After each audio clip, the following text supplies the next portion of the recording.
Nii, tervist, et psühholoog Paju poolel ilmselt oleks järgmiseks seminariks siin sellist ainest, et kuidas käib selline desorienteeritud inimeste istumine võhivõõras seltskonnas, eks või.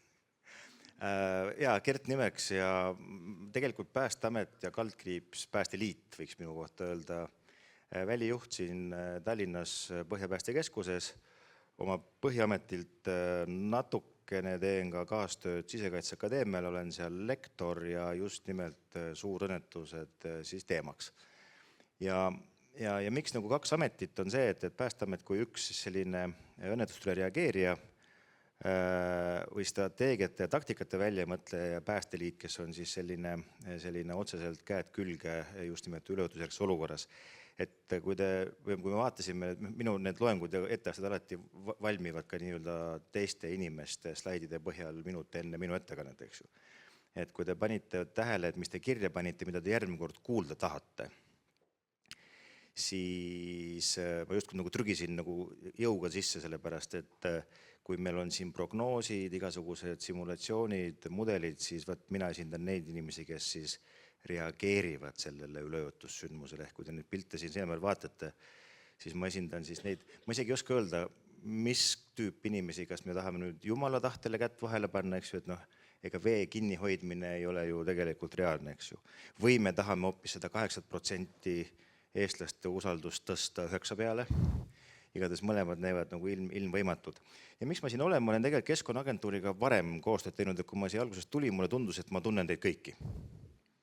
Et esimese minutiga öelda vähemalt 12 inimesele tere, siis mõtlema, et pagan, ma teen ju sama asja, mis eelmine kord on. Aga tegelikult ikkagi nii lihtne see elu ei ole, et ma ikkagi usun ja loodan, et enamus ei ole selles töötoa formaadis viibinud ja proovime siis ka teie peal sihukese eksperimendi. PowerPoint ei ole, slaide pole, animatsioone pole, filme pole, on paberid, kus on siis peal sellised erinevad Eesti paigad, stsenaariumid, mis on siis kõik väga kenasti välja prinditud ja teil siis selliste gruppidena jääb siis need sündmused lahendada.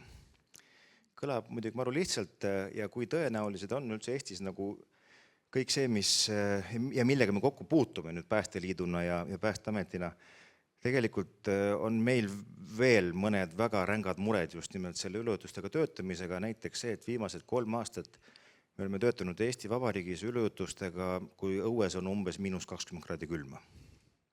Ehk siis õhutemperatuur on pööraselt madal, see veetemperatuur on pööraselt madal ja viimane koht, kus me tõesti ehitasime tõkkeid, oli Põltsamaa linn. Ma ei tea, millal te seal viimati üldse käisite. Meie saime kõik teada, et Põltsamaa on üleujutusriskiga piirkond siis, kui see vesi seal oli. Ja viimane probleem, mida me siis lahendasime, oli see, et vesi tuli üles, vesi oli madal, ebameeldiv ja inimestel külmusid kinni puukuuri uksed maa külge. Mis ära jäi? Puid ei saa kätte, eks ju, et tahaks kütta keset -23, aga ei saa sellepärast, et üleujutusvesi külmutas mu puukuuri ukse maa külge kinni. Kas ma lõikan selle ukse pooleks, eks ju, või et see toodab selliseid täiesti teistsuguseid muresid ka siin Eestis. Ja viimased 3 aastat tagasi me oleme igal talvel Päästeliidu üksusega ehitanud veetõkkeid umbes -20 ja ootamatutes kohtades, sellepärast et üleujutus on tekitanud jääummistus. Et Jana siin võib-olla teab, et jah, miks sa mulle helistad loo alevikust, seal ei ole uputust kunagi olnud enne. Nii, aga nüüd on lugu selline, et mis te teete? Ma annan siin kätte igale lauale ühe piirkonna Eestist ja võib-olla niisugune väikene starter, et mismoodi mõtlevad siis inimesed, kes reageerivad üleujutussündmustele. Mitte ei prognoosi ega ennusta, vaid just nimelt, kui me hakkame välja sõitma. Me üritame alati vastata siis teatud küsimustele. Ilmselgelt me kõik teame, et see üleujutuse probleem ei ole mitte vee probleem, vaid inimeste probleem. Et inimestele ei meeldis, et see vesi sinna tuli, eks. Mis te arvate, mis on need 4 baasvajadust, mida inimesed peavad suutma säilitada, et eksisteerida mugavalt?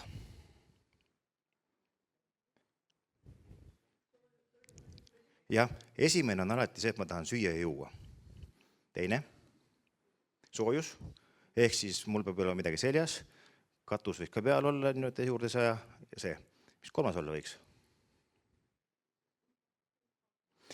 Nendest neljast komponendist saab ka info just kokku. Ehk siis toit, jook, soojus, hügieen. Mu eneseväärikus peab säiluma. Kas te mäletate, kui algas meil koroonaprobleemistik? Kuidas me eneseväärikusse siis suhtusime ja sukeldusime, mille me ära ostsime poest kohe? Jah, ja Tatra. Ja üllatus oli väga suur, ma ei tea, kui palju te jälgite nüüd sõjauudiseid. Iraani ründe järgselt osteti Jaapanis ära, mis asi? Jälle tualettpaber. See on nagu selline teatud rahustav rutiin, et kui midagi juhtub, ma võtan kohe paar kasti ära ja korras on ju. Et mis paneb jaapannast mõtlema, et Iraani pommitamine lõpetab selle tootmise. No ärme naera, järgmine kord võib-olla meil tuleb mingisugune muu lugu ja seljad sirged poe poole paberi järgi. Ja neljas, hügieen on kolmas, väga õige. Inimesel peab säiluma maksimaalne eneseväärikus. Ja neljas võiks olla minu tervis ja minu ravimid. Ja üleujutus on üks asi Eestis, mida me kalkuleerime selliselt, et need on sündmused, kus need 4 võivad pihta saada. Ja mismoodi me need siis nii-öelda hakkame siis taastama ja inimestele siis uuesti tagasi pakkuma. Aga enne seda on vaja kätte saada selline kummaline asi nagu olukorra teadlikkus. Et maailm on võimalik vaadata läbi mikroskoobi, on ju, vaat siis see päästemaailm, kus mina töötan, meie seal alla ämbri ja tünni ja labida ja sellise, et ühikud on väga robustsed, me elame rusikareeglite järgi, mis tõesti küll on tulnud kõik nii palju võimalik teadusest, aga ikkagi rusikareegel on see, mis töötab sellistes olukordades. Sest Eesti tingimustes need pagana viimased 3, mis on nüüd tulnud, on ikkagi jääst ja väga ootamatult ja väga ootamatus kohas. Esimene, millest tuleks aru saada, mis üldse juhtunud on. Mis on see dimensioon, mis on pihta saanud, kes on pihta saanud ja kui te hakkate siin kohe aru saama, mis on juhtunud, siis võtkegi need 4 komponenti aluseks, sest et meie peamine mure on ju inimeste, kuidas ütlen siis, heaolu tagamine. Teine küsimus, millele tasub vastata, see on kui natukene võib-olla huumoriga pooleks, on no ja siis. Kas see üldse on probleem? Kui laeva alevikus on põld vee all, meeletu üleujutusväli on ju, no ja siis nädala pärast läheb ära ja korras. Jah? Aga no ja siis muidugi võib meid viia ehitusfaasi.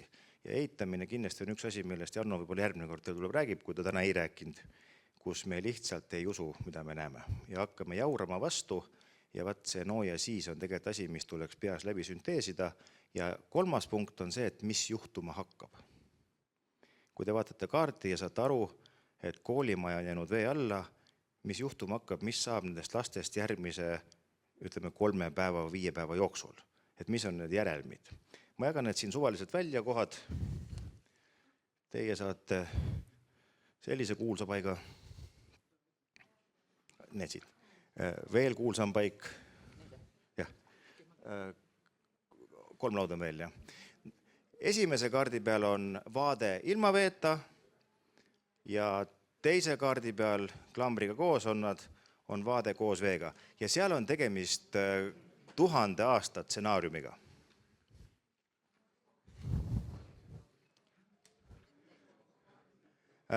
Ja kuidas see edasi minna, korraks veel kuulake, on see, et kui me oleme nüüd umbes, ma annan teil aega kuni veerandini aru saada sellest kõigest, tekitada mingisugunegi olukorra teadlikkus ja siis iga tiim töö käigus valib enda seast sellise kõneisiku, kes annab siis sellise lühikese kiire tagasiside resultaatidest. Ja kui on küsimusi, ma olen siin käepärast, küsige, kui küsimusi pole, ärge küsige, aga ma usun, et need tulemused tulevad ja proovige mõelda suurelt.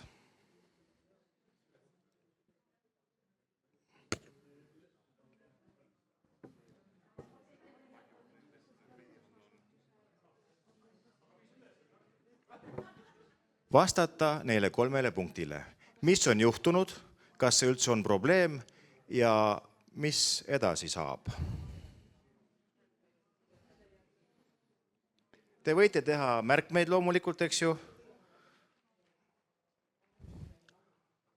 Ja proovige mõelda just inimlikust aspektist. See, mida te näete, kuidas see mõjutab inimese igapäeva heaolu ja eksistentsi.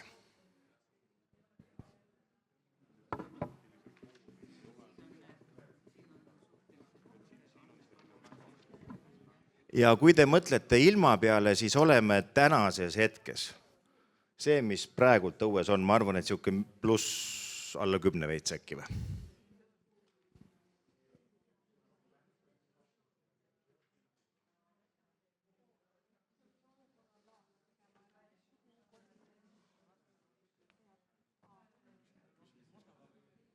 Küsimused on, mis on juhtunud, jutumärkides no ja siis, ehk kas see on probleem üleüldse või mitte, ja mis teie arvates juhtuma hakkab järgmise 2 ööpäeva jooksul.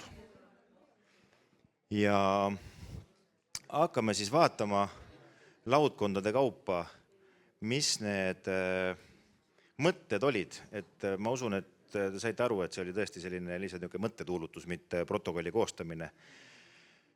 Ja võib-olla üks väike retsept, mis oleks pidanud olema alguses, aga võib-olla ongi targem selle lõpus öelda, et sellistel puhkudel alati suuremate probleemide poolt väiksemate probleemide poole.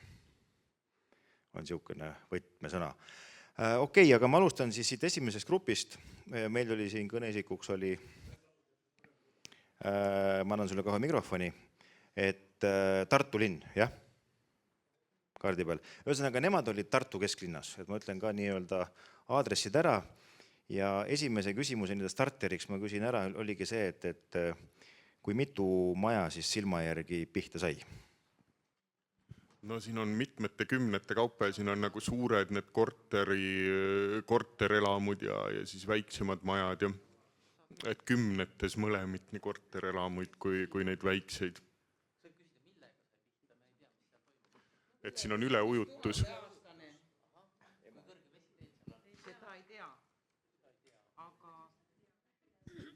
Vee kõrguses selles mõttes, et reageerimise vaates on kõik need veed, mis ei ole nii-öelda oma õige koha peal meie jaoks madal vesi. Et tegelikult isegi üle 10 sentimeetri, mis tuleb üle kinga ääre, on juba ebamugav. Et noh, need on niisugused kahlemissügavused puusani võib-olla, et need ei ole nagu paaditavad, nii et võt. Ja nüüd, kui me saime teada, et Tartu kesklinnas on nii palju neid hooneid nii-öelda vee mõjutusega, siis järgmine küsimus on see, et millised olid siis sellised objektid, ettevõtted, haiglad, kas selline infrastruktuur sai mõjutusi ka? Et siin nagu näiteks vähemalt üks hooldekodu on ilmselgelt on selles vee üleujutuse piirkonnas, siis siin on mitmed lasteasutused, haiglad otseselt ei ole, aga mis siin hakkab silma, nagu et need sillad ükski ei paista olevat kasutatavad, et see, mis jääb nagu sinna ühele poole, kesklinna poole, kus on haiglad ja siis see Annelinna pool on nagu nendest ära lõigatud selle kaardi järgi siin. Küsimus kõigile, kui Tartu linnast sillad ära võtta, kui suurt ringi peab sõitma, et saaks autoga ühelt korda teisele? See oli uudishimust.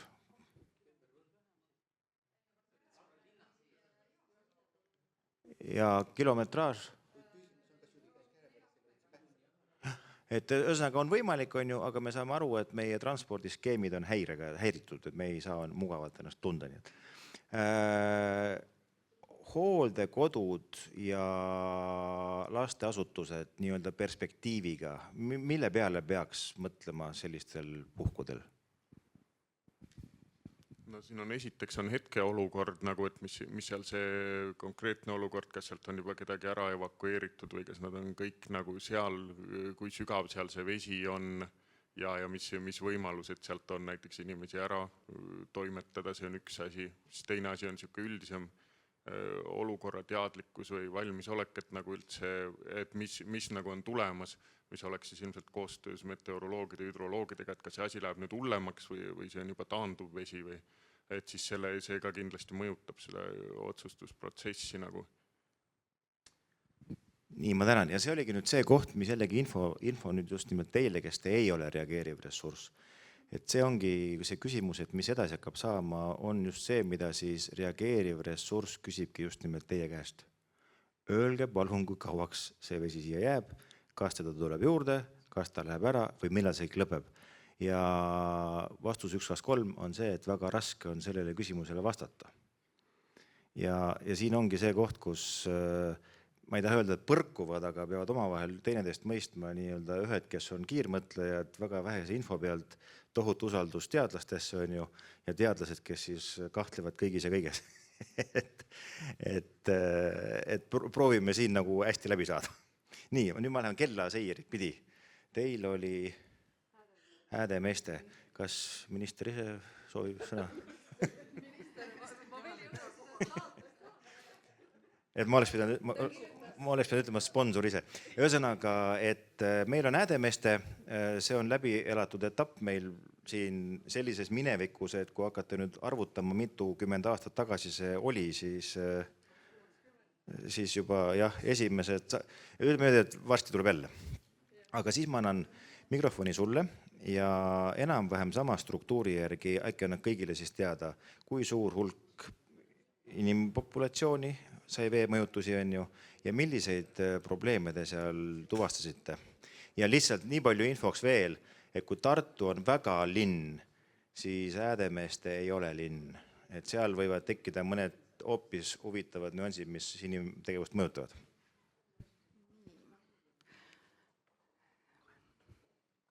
Kaevud. Mulle just anti märksõna kaevud.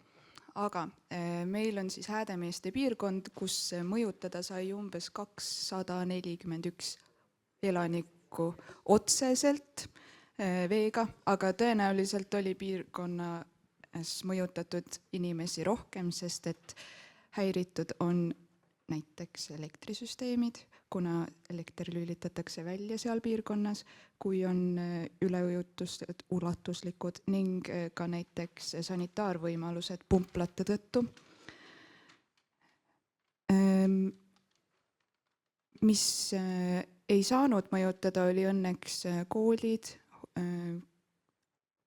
hooldekodu ja päästekomando jäi ka sellest üleujutuspiirkonnast täpselt välja, nii et kooli päästjad saavad siis luua kerksuskeskuse, kuhu tuua joogivarud, toiduvarud, tagada sinna generaatoritega elektriühendust ja laadimisvõimalusi ning kõik piirkonnas nii-öelda mõjutatud inimesed sinna kohale vedada, evakueerida nad sealt ära võimalusel.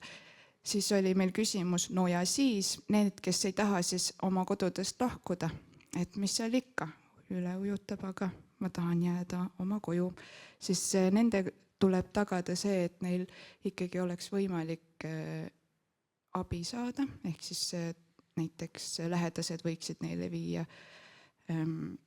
akupangad, et nende telefon siis 3-5 päeva jooksul ikkagi oleks nii-öelda abiküsimuseks valmis. Ja mida me veel pidime ütlema kaevude kohta, et kaevud ajavad üle? Selles mõttes, et joogivett ei ole. Kui kaevud on üleujutatud, siis soolane vesi on joogivette sattunud ja seda ei saa enam juua. Ja seega on esimene asi, mis ka 2005. aastal sinna kohale viidi, oli need tünnid joogiveega, et nad saaksid esmase joogivajaduse nii-öelda rahuldatud. See on probleem, siis, mis on kaevudega, aga ega ka ühiskanalisatsiooniga võivad tekkida samasugused olukorrad, sest et kui pumplad on üleujutatud, siis lülitatakse kõik süsteemid välja ja seega joogivett ei ole.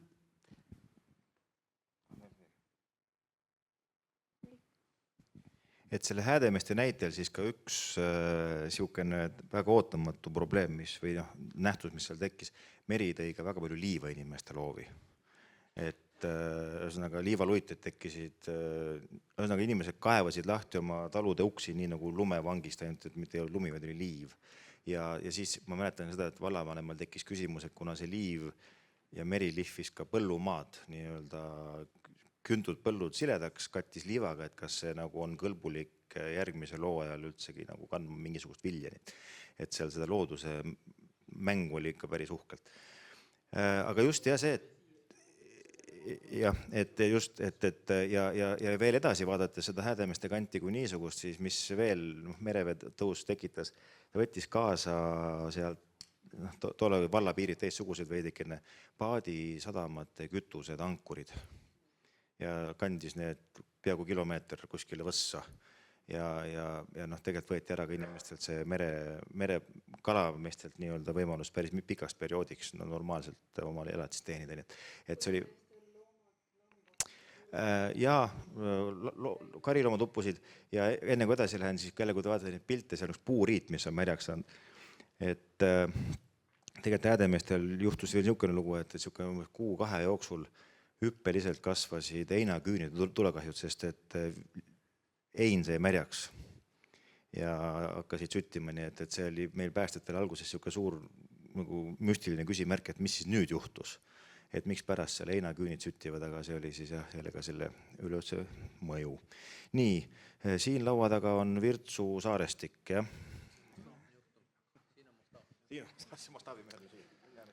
Jah, meil on Virtsu kandis üleujutus oma 2,28 meetrit. Üks meie tiimi liikmest ei usu siiamaani, et see võimalik on. Sadam on pooleldi vee all, ühendus Muhu ja Saaremaaga on katkenud. Saarlased tormavad poodi WC-paberi järgi. Kas on probleem? Kohalikel on probleem. Koop on vee all, WC-paberi järgi on hilja minna. Tankla on vee all, tundub, et meil on keskkonnareostuse oht. Paarkümmend maja on ka nagu nii-öelda üleujutuspiirkonnas. Siis on üks niisugune eraldatud saarekene, kus on üksildane haridusasutus. Ühendusteed on katkenud. Ja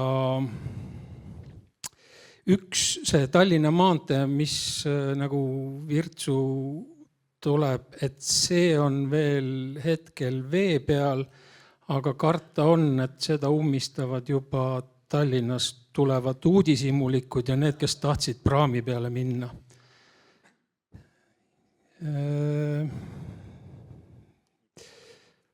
Ja hiidlased võtavad pitsi suurest rõõmust.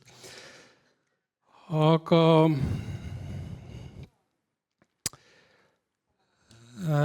ilmselt, mis siin nagu tuleb tähelepanu pöörata, et need inimesed, kellel majad on jäänud vee alla, nendele oleks vaja ikkagi mingisugune ööbimisvõimalus tekitada ja me pakume välja, et seal nii-öelda Virtsu keskel on paar haridusasutust, kus nad võib madratsitele panna.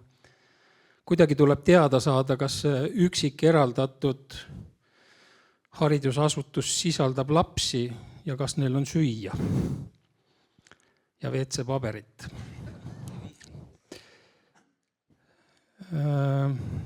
Ja seda, mis edasi saab, see on nüüd jah, meil ei ole siin prognoosi, et kui see vesi veel tõuseb, siis tõenäoliselt lõigatakse see maantee seal läbi, mis on ühest küljest on tore, et siis ei saa need turistid sinna, aga teisest küljest ei saa ka päästjad ilmselt sinna eriti. Võt umbes selline hinnang olukorrale. Ja mis siis, eks hiidlaste rõõmu võtab kohe kõrval laud maha, sellepärast ega Haapsalust palju rohkem alles pole. Ehk siis, et me ei tohi unustada seda, et see kaugem mõju on see, kui praamiliiklus katkeb. Et siis on meil ka veel meretaguseid. ja viimased meretagused vist jäid ilma praamita meil jää pärast, et siin ka viidi ju igasuguste imevahenditega kütust ja tarbeid inimestele. Et te näete ise, et needsamad, siit tuli läbi kuskilt sõna enne kerksuskeskus ja evakuatsioon ja kuskile tuleb magama panna. Et oluline on ka see, et ka meie kui need loodusinimesed arvestame sellega, et need sõnad ei käi mitte ainult sõja kohta. Meil on olnud, kui me räägime inimeste ukselt uksel informeerimisest ja juba evakuatsioonikeskuse reaalsest ehitamisest, see oli tegelikult üleujutus, mis selle tekitas, kus inimestel reaalselt 40 majapidamisel oli oht jääda saareks, kus käidigi ütlemas ukselt uksele, et palun viige oma autod Loo spordikeskuse juurde, sellepärast, et see on mäe otsas, te saate sealt liikuma hakata just see sama asja pärast, et tee lõigatakse läbi. Ja inimesed tegelikult me hakkasime valmistama ette neile päriselt evakuatsiooni kohta, kus saaks ööbida. Et selleks ei pea taevast droone kukkuma, et see juhtuda võiks. Aga kindlasti... Jah, et seal on Kuressaare vist, kas keegi Kuressaare kohta tegi või? Teil on Kuressaare, mitte Haapsalu. Et ühesõnaga, ja Kuressaare kohta tegelikult jällegi, kui neid pilte vaadata, siis kui te vaatate seda skulptuuri, suur tõll koos Piretiga tuleb kalalt. Et kes seda piirkonda ei tea ja otsustab seal kõndidaks, siis te teate, et selle tõllu selja tagant ei ole väga palju minna, et astuda see viimane samm üle serva ja olla väga sügavas vees. Nii et kõik need sellised eluohtlikud situatsioonid, mis võivad tunduda väga ägedad, võivad peituda nagu selle üleujutuste kohal väga-väga lähedal meile. Ja kui te vaatate ka kuupäeva, millal see pilt on tehtud või sinna merre maanduda, siis sealt ilmselt paari minutiga on matse murred läinud. Nii, aga siis Kuressaare.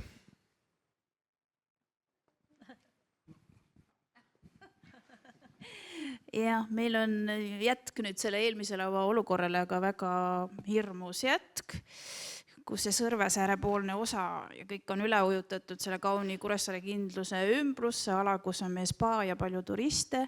Meil on 2 kooli või haridusasutust, mis on jäänud üleujutusala sisse ja 1, mis on jäänud tõenäoliselt lõksu, kus on vaja kindlaks teha, kas sinna on ka inimesi sisse jäänud. Siia ala sisse jääb 1 tankla ja jahisadam, kus tuleb kindlasti mingi keskkonnareostuse oht. Ja palju elumaju, 10 ja 10 tegelikult elamisi on siin, seesama Kuressaare kindlus on tegelikult, Vallikraavid on üle ujutatud tõenäoliselt.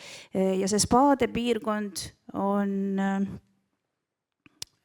selline piiriala siin, kus on turistid ja samas lennujaama tee on blokeeritud, et seal vahepeal on ka üle ujutatud ala.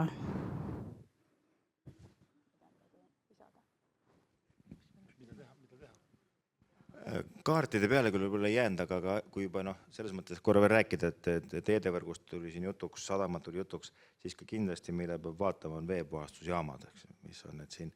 Seesama jaanuari Põltsamaa üleujutus, siis seal oli selline väga süsimust stsenaarium, et satub sette tiikidesse see kõik ja siis ujutab muidugi juba väga pahasti üle.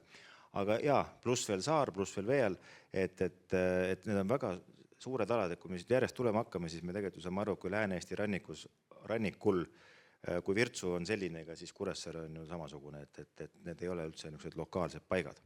Ja viimane sats on mul siis siin, teie olite Haapsalu või? Ma enda meelest andsin kellegi Haapsalu ka. Ja, meil siis on sellised faktid,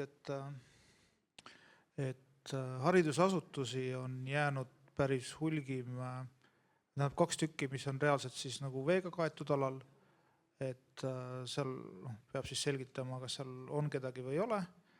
Muidugi eeldame, et meri tõuseb, siis ikkagi ei tõuse nagu tundidega, vaid see on ette teada, et mingi osa inimestest kindlasti on juba evakueeritud, aga probleemiks kindlasti on see, et hooldekandeasutusi on 6 tükki jäänud ära lõigatud, nad on küll veest väljas, aga nad on ära lõigatud, et seal peab siis veenduma, et neil kõik vajalik olemas on või kui ei ole, siis tuleb neile sinna koha peale viia, et evakuatsioon kindlasti sõltub sellest, et mis edasi hakkab saama, et kuna see on ikkagi konkreetselt 6 asutust, ma ei kuuta ette, palju see need inimesi olla võib, aga et võib-olla on mõistlik nad evakueerida teisele korrusele ja varustada nad kõige vajalikuga. siis mis me veel siin, noh, arvestades ka seda, et nagu sa ütlesid, et peaks arvestama sellega, mis õues on, siis sai ka jääkaarti vaadatud, et tegelikult siin suure tõenäosusega on siin ka jää ja arvestades ka seda, et väljas on tuul, siis kindlasti nii-öelda, kuna on jäänud siin ka 10 maju on jäänud nagu vee alla, et siis noh, esiteks kahjud on ulatuslikud, aga kõige enne ikkagi see, mis siis, kas siin on inimesi veel, et nii-öelda pääste seisukohalt arvasin, et kõige parem oleks ikkagi oleks nagu mingi droon, millega saaks ülevaate, mis siin tegelikult siis nagu toimub veel, kus on inimesi ja võib-olla ühe erisusena siin kohalikud teadsid, et kuna on ka puisniidud jäänud vee alla, et siin võib olla ka loomi, keda siis, kes siis, noh, ma ei tea, mis nad siis vajavad või mis nendega siis nagu teha, aga jah, et selles mõttes on olukord selline. No, saab see, et tuleb oodata, Meri tagasi läheb. Aga ühesõnaga nägite ise, et väga lühikese hetkega täiesti võib-olla osad teist kohtusid esimest korda laua taga on võimalik niimoodi ka proovidagi aru saada, et mis siis juhtub, kui see vesi ongi kohal. Ja miks teie võib-olla, kes me siin ruumis viibime, on ju, noh, minul ei ole kahtluski, see on minu töö töötada sellistes olukordades, aga just näiteks kas või sama asi, et valmistada ennast ette meediaküsimusteks. Et kui hakatakse lugu kirjutama, et noh, et oleks nagu ka arusaam, et kogu selle üleujutuse tekkel on mingisugune algpõhjus ja kuidas see siis läheb alates teavitusest, reageerimisest, tagajärgedega võitlemiseks, et see on kõik tegelikult üks suur tervik, kus siis väga kõrgel tasemel teadusmaailm ja seal blondiini anekdootide juures viibiv tuletõrje moodustaksid sellise ühe aheliku, et me suudaksime ikkagi aru saada siis, mida teha ja kuidas teha. Lisaks, noh, lihtsalt teile infos ka see, et me küll praegu rääkisime sellist olukorra teadlikkusest asjadest, on ju, aga meie võimekused on, neid me võime öelda on 3 tükki. Üks on vees töötada inimeste evakuatsiooni ja päästmise nii-öelda eesmärgil, on võime vett tõkestada, mitte jumala pärast ärge arvake, et me suudame vee kuidagi kinni panna, on ju. Me suudame tõkestada ja teda suunata ja 3. on ka me tegelikult ka pumbata. Et muidugi siin me võib-olla natuke ette, et meie selline pool meetrit ja natuke allapoole on see sügavus, kui me saame vett tõesti ära pumbata kuskile kas tagasi merre või kuhugi kaugel ära, on ju, aga see selline alla põlvevesi ikkagi paraku jääb, nii et selle madala veega me oleme mõnikord hädas. Vot, on teil midagi küsida? Kui ei, siis ma ei teagi, kuidas sellised üritused lõpevad. Ma ütlen, et minge koju ära või on projektijuhil soovi? Ei ole. Kes alustas? Äkki sa aita siis välja?